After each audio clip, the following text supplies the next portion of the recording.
Hey guys, so today I am going to be doing an Alishas advice. This is Alishas advice number 2 and today I'm going to be talking about how to be happy. This is probably going to be a really serious video, and just before I start I obviously am going to clarify I'm not a doctor, a therapist or a counsellor or any of those things, but these are things that have helped me and friends I know to get better. And in the doobly-doo below I will include some links to different websites. So the first one I have is try to look past the material things. And by this one it literally just means try and look past the stuff you have and try and like appreciate the things that you've got going on like in your life, maybe like a good group of friends or just anything that makes you happy. Like you don't need the fanciest car or the fanciest house or a new laptop or anything like that to be happy. You just, instead of thinking maybe, oh, she's got a really great life because she has a perfect car and everything, like maybe you should think I've got a good life because I have a supportive group of friends or something like that, you know. Like instead of looking at what other people have and like all the material things that you have, look at the things that you have that money can't buy, because they're the things that should matter the most. Okay, number 2, be who you really are. By this one I literally think it just means like instead of being who people want you to be, like just be the person you are. Like if you're creative but you're scared that people hate you because like you have something they don't worry about it. If you're into YouTube and people hate you for making videos, then ignore them and do what you love. Just be who you are and people will accept that, and if they don't, you don't want to be around those people.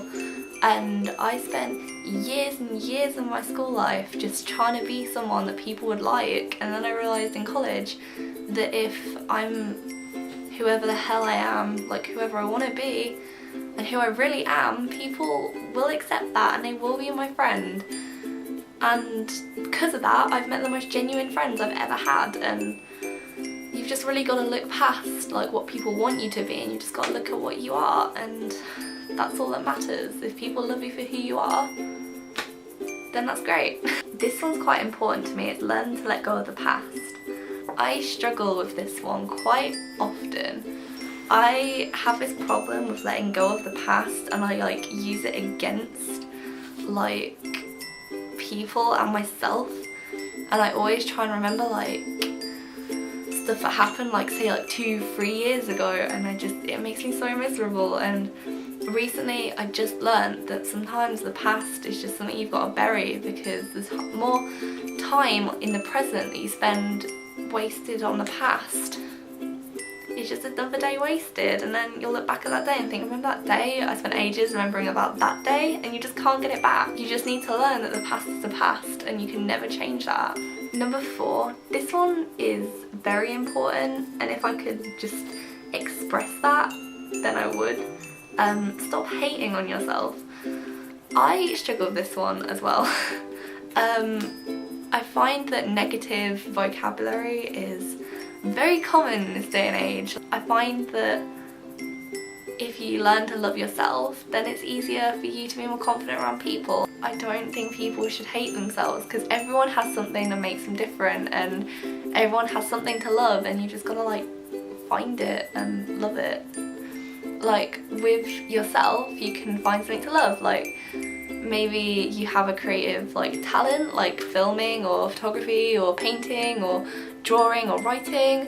Maybe you have like a passion for cars, or maybe you have a passion for dance. I don't know what you're into, but you have to have a passion or something to do and something you love. And if you can't like yourself, then like the things that you create and you do, because sometimes you can't love yourself. Sometimes you do have those days you just don't like yourself, so focus on something else instead.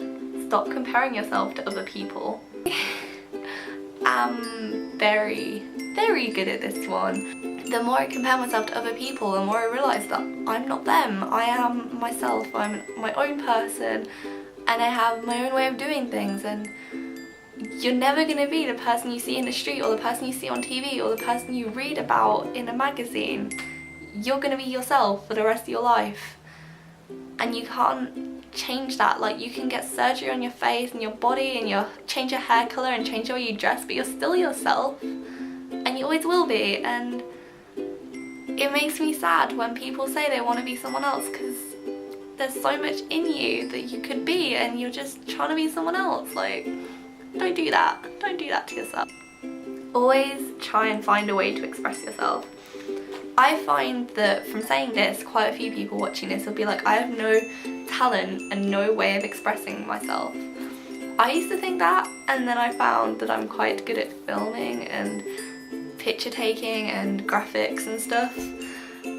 And you really just have to find, like, it can take years, trust me, but you just have to find that thing you're good at, whether it's running, dance, gym, filming, media, gaming, anything you are good at, any passion you have, use it to express yourself, whether it's a blog or just making a website and putting the stuff you love on it. I don't know what you're into. Animal care, walking the dog, do it, enjoy yourself, talking to friends, meeting new people, I don't know, find something you love and express it. Always give yourself time to forgive yourself. I find that forgiving yourself is sometimes the hardest but the most rewarding thing that I've said. Forgiving yourself for mistakes you've made in the past hurts so hard, and you still sometimes think about it, but you need to know the only way you're ever gonna like feel okay again is if you forgive yourself for the things that you've done, and the things that you've done sometimes make you into the person you are. People always mess up, it's life, and people always make errors. Human error is a common problem. And for you to accept that and to forgive yourself and move on and accept that you're now a changed person from it, whether you are or not, it's good. It's healthy. I'm going to really struggle with this one because it's becoming more and more relevant every day, and that's shocking. Never, ever, ever, ever hurt yourself. Ever. If you do and you're sat there and you're thinking, who are you telling me what I can and can't do? I understand it takes a lot of self-hatred and hurt to lay a knife on your skin, or to put straighteners on your skin, or to deprive yourself of food for hours on end, but it's not worth it. Whether it's because you've been stood up by a guy, or you just hate yourself a lot, or your group of friends have excluded you, it's never ever worth it. Ever. There are other alternatives to hurting yourself, and if you do hurt yourself, which don't, but if you do, especially do not put it on social media sites. Sometimes I understand if you post it online you think people will help you. There are other ways to get help than to post it online and trigger someone that's recovering. Don't do it. Do not. Don't. No. Bad. Do not hurt yourself though. Do not lay a knife to your skin. Do not burn yourself. Do not do anything that's going to injure you or deprive you of human need. I know to do something like that you have to dislike yourself a lot and you have to hate yourself a lot, but there are ways of getting better, and there are ways of finding that release about taking it out on yourself, and there are ways to fix yourself when you are broken, and you just have to look and find them, and you need to know that there are better ways out there for you than to do this. Harm is never the answer. It never has been, and it never will be. I know you're thinking it's a quick release and that it'll help you, but it won't. You'll see it and you'll look at it, you'll see the scars on your skin, or you'll feel the rumble in your belly and you'll be like, I'm a failure, I've done this to myself, and now I can continue because I've done it once, I can do it again and again and again and again and again, and it just becomes a habit, and you start to hate yourself more, and it just doesn't fix anything. It creates more problems. Then you have to find out ways to cover your scars and ways to pretend you've eaten, and it's not the answer. There are people out there that will help you. There always has been and there always will be. If you can't find me, there is Childline to call. There are self-help websites out there that will help you. 7 cups of tea, they will help you. They have counsellors that will help. You can fix yourself if you are broken without hurting yourself. It's not the answer, it's another problem. I kind of got a little bit frustrated, a little teeny tiny. I will post some links to self-harm alternatives and self-help sites and help things in the below.